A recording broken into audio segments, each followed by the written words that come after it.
அஸ்ஸலாமு அலைக்கும் வரஹ்மத்துல்லாஹி தஆலா வபரகாத்துஹு.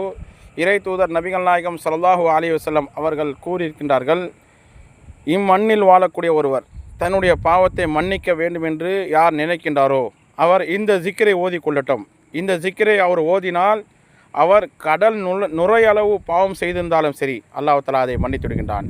என்ன லா இலாஹா இல்லல்லாஹ் அல்லாஹு அக்பர் லா ஹவுல வலா குவத இல்லா பில்லா. இந்த சின்ன ஜிக்ர் தான், சின்ன அமல் தான்.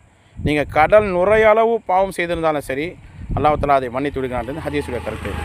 இது மாதிரி கூட வருது, ஒரு அடியான் அரசை தொடர அளவுக்கு பாவம் செய்தாலும் சரி, அந்த பாவத்தை அல்லாஹ் தஆலா மன்னித்து விடுகின்றான். எப்போது என்று சொன்னால், அவன் பாவம் மன்னிப்புக்காக கையேந்தி அல்லாஹ்வுடைய தர்பாரிலே அவன் கையேந்தி கரம் ஏந்தி விட்டால், அவன் அல்லாஹ்வை நாடிவிட்டால் நிச்சயமாக அல்லாஹ் தஆலா மன்னிக்கின்றான்.